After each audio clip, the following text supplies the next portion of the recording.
اللہ تعالیٰ نے حضرت انسان کے لیے ہدایت کے من جملہ ذرائع میں سے ایک ذریعہ کتابیں اور صحیفے بنائے۔ قرآن مجید سب سے آخر میں نازل ہوا، اور جتنی ماضی میں نازل ہونے والی کتابیں اور صحیفے تھے ان میں جو کچھ تھا اس کا خلاصہ قرآن کی شکل میں موجود ہے، اور قیامت تک آنے والے اور ما بعد قیامت معاد کی ساری چیزیں قرآن میں رکھی گئی۔ اور قرآن کے نازل ہوتے ہی باقی کتابیں منسوخ ہو گئی۔ کتابوں پر اعتقاد، یقین، ایمان ضروری ہے، لیکن عمل صرف قرآن پہ ہوگا۔ یتیمے کے نا کردہ قرآن درست، کتب خانائی چند ملت بشست۔ ابھی قرآن مکمل نہیں ہوا کہ پچھلی کتابیں منسوخ ہو گئیں۔ قرآن کے پہلے حرف سے ہی پچھلی کتابیں منسوخ ہو گئیں۔ تاروں سے کہو اب کوچ کریں، خورشید منور آتا ہے۔ تو ہمارا پچھلی کتابوں پر ایمان لانا ضروریات دین سے ہے، لیکن عمل قرآن پہ ہوگا۔ اس وقت دنیا کا کوئی بھی مذہب، کسی بھی مذہب کا ماننے والا، وہ اپنے مذہب کی کتاب کو ہاتھ میں پکڑ کے یہ نہیں کہہ سکتا کہ یہ وہی کتاب ہے جو نازل ہوئی۔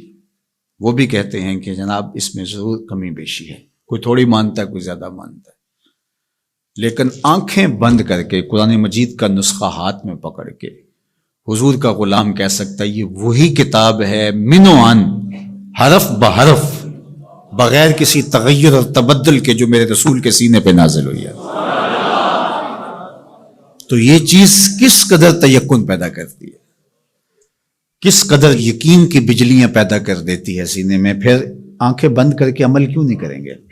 کتاب پر ایمان لانے کا مطلب پوری کتاب پر ایمان لانا، اس کے تقاضوں پر ایمان لانا، اس کے احکام کو ماننا، اور اس کے نواہی سے اجتناب کرنا، یہ تقاضا ہے اس ایمان کا۔ تو یہ نہیں کہ جو چیز سمجھ میں آئے، پسندیدہ ہو، نفس پر شاک نہ ہو، نفس کو مرغوب ہو، محبوب ہو، اس پر تو عمل بھی ہو، اس پر بات بھی ہو، اور جو چیز نفس پر شاک ہو تو اس کو جو ہے وہ چھوڑ دیا جائے۔ تو یہ ایمان کا مفہوم نہیں ہے۔ ایمان کا مفہوم یہ ہے کہ پوری کتاب پہ ایمان لایا جائے۔ اور جبریل امین حضور کے قلب اطہر پر القاء کیا ہے قرآن کو، حضور کی زبان پہ نہیں اترا، حضور کے دل پہ اترا ہے۔ بلکہ جب حضور کے قلب اطہر پر قرآن اترتا تو آقا کریم جلدی جلدی اس کو زبان پہ لاتے، تو آواز آئی لا تحرک بہ لسانک لتعجل بہ۔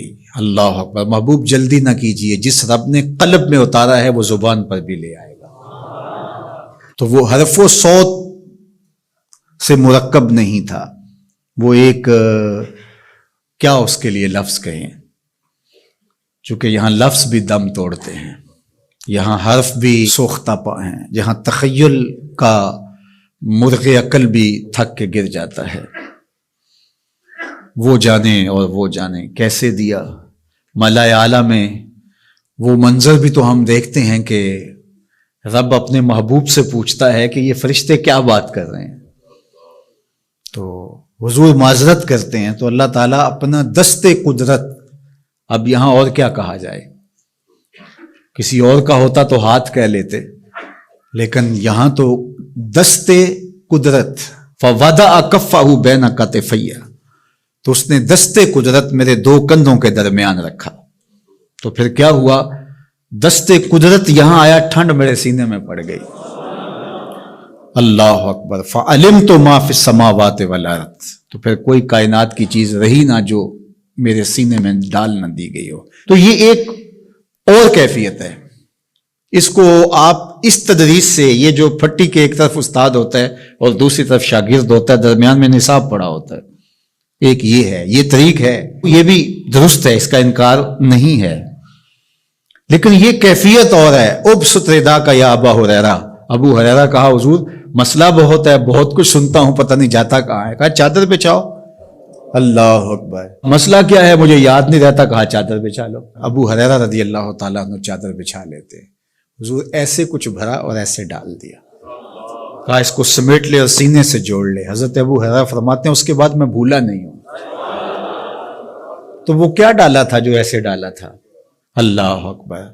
تو یہ ساری چیزیں صوت و آہنگ سے جڑی نہیں ہوتی، کچھ چیزیں نظروں سے بھی پلائی جاتی ہیں، اور وہ صفحہ و کرتاس پہ نہیں لکھی جاتی، وہ لوح دل پہ لکھی جاتی ہیں۔